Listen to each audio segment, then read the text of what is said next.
사적으로 했던 농담이나 그런 발언들이 군인이기 때문에 문제될 수 있는 경우들이 많습니다. 구체적으로 그러면 성희롱을 어떻게 판단하는지는 그런 행위가 이루어진 장소 또는 상황, 그러니까 앞뒤 경위를 말하겠죠.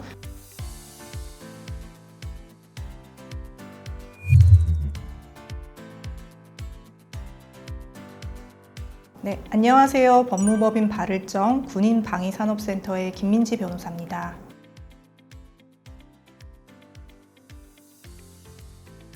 예, 오늘 주제는 군인 군무원의 징계 사유 중에서 품위유지 의무 위반 성희롱에 대해서 말씀드려볼까 합니다. 군인징계령 시행규칙 제2조 제1호 가목 및 별표 1 장교, 준사관 및 부사관에 대한 징계 양정 기준에 따르면 성희롱이란 양성평등기본법 제3조 2호에 따른 성희롱을 말한다라고 규정을 하고 있습니다.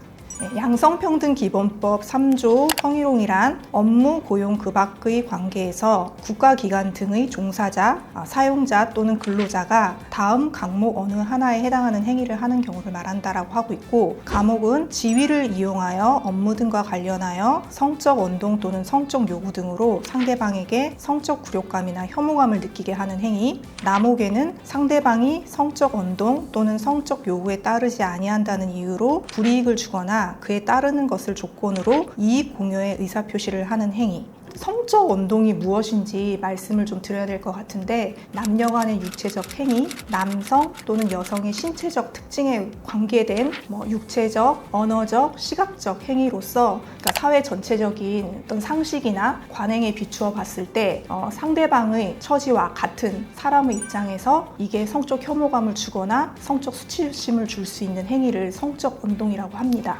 이렇게 성희롱이 성립되기 위해서는 이제 성적 원동 이런 게 있어야 된다고 말씀을 드렸는데, 구체적으로 그러면 성희롱을 어떻게 판단하는지는 당사자의 관계, 가해자와 피해자의 관계, 그런 행위가 이루어진 장소 또는 상황, 그러니까 앞뒤 경위를 말하겠죠. 언어적 성희롱을 예를 들면 말했던 그 언행의 내용, 얘기를 듣고 상대방이 명시적으로 어떤 반응을 드러냈는지, 그리고 이런 행위가 이례적이거나 단기에 관한 것인지 아니면 지속적으로 이루어졌는지, 이런 것들을 모두 종합해서 이게 성희롱이 되는지 안 되는지를 판단하고 있습니다.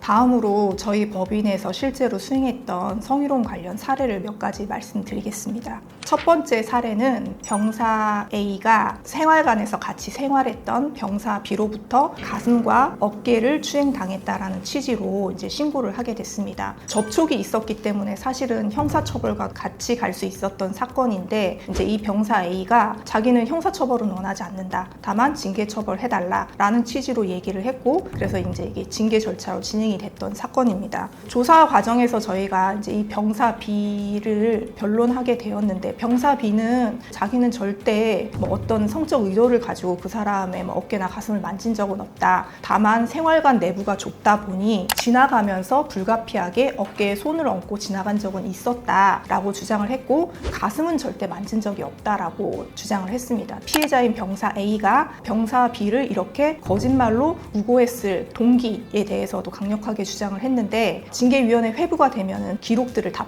열람해서 볼 수가 있거든요. 그래서 징계 기록을 열람해서 봤더니 피해자는 여러 차례에 걸쳐서 조사를 받았는데, 조사를 받을 때마다 약간씩 진술 내용이 달라지고요. 목격자랑 피해자의 진술이 전체적으로는 유사한 것 같은데 세부적으로 살펴보면 그때 당시의 상황에 대해서 조금씩 다르게 진술하고 있는 부분이 있더라고요. 그래서 저희가 그 부분들을 확인해서 피해자의 진술에 일관성이 없고 목격자의 진술이 세부적으로 일치하지 않는다라는 점을 분석해서 변론 과정에서 이제 강력하게 주장을 했고, 피해자가 이 병사 B를 무고할 동기가 있었다라는 내용을 강력하게 주장을 했습니다. 그래서 징계위원회에서는 이런 저희들의 주장이 받아들여져서 혐의 없음 처분을 받게 되었습니다.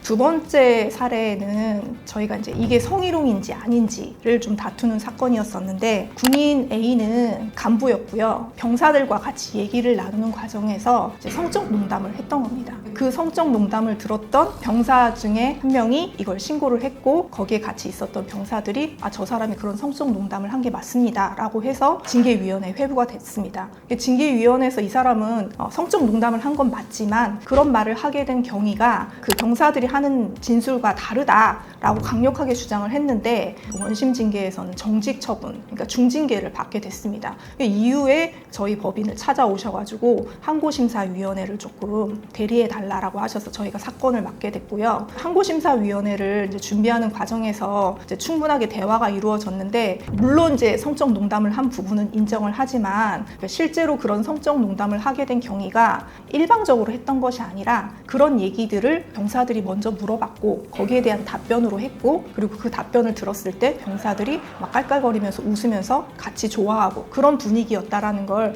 그때 당시에 그런 목격 진술을 했던 피해자 병사들 외에 피해 진술하지 않은 병사들이 있어서 저희가 그 병사들에게 사실확인서를 받았습니다. 그래서 결과적으로는 항고심사위원회에서 정직 처분이 경징계인 감봉으로 낮춰지게 되었습니다. 마지막으로 사례를 하나 더 말씀드릴 텐데요. 군인인 A가 자신의 민간인 친구와 이제 싸움을 하게 된 겁니다. 근데 싸우는 과정에서 상대방에 대해서 성적 발언을 하게 된 거죠. 근데 성적 발언의 수위가 상당히 들었을 때 기분이 나쁠 만한, 어떤 성적 수치심을 느낄 만한 발언이긴 했었어요. 이 이제 민간인 친구가 이 군인 A가 나한테 이렇게 성희롱을 했다라고 이제 신고를 하게 된 겁니다. 성희롱으로 징계위원회까지 회부가 될 것 같은 분위기로 흘러가고 있었던 거죠. 그 가운데 이제 저희 법인을 찾아오셔가지고 저희가 이 사건을 맡게 됐는데, 앞서 말씀드렸던 성희롱의 개념에서 업무, 고용, 기타 관계 등 국가기관에 종사하는 사람이 성적 언동을 했을 때 문제가 된다고 했는데, 지금 이거는 업무, 고용, 기타 관계에 있는 자가 아니잖아요. 그냥 사적인 관계일 뿐인 거지. 뭐 그런 발언을 한 것은 맞지만 그런 업무적인 관계가 전혀 없었기 때문에 이건 성희롱으로 문제 삼을 수 있는 부분은 아니다. 다만 군인으로서 적절치 못한 언행을 한 것은 맞기 때문에 기타 품위 유지 의무 위반으로 의율해야 할 문제인 것으로 보인다라고 변론을 진행을 했고요. 실제로 이제 기타 품위 유지 의무 위반으로 벌목이 정해져서 징계위원회 회부가 돼서 결국에는 가장 낮은 처분 수위인 견책 처분을 받게 되었습니다.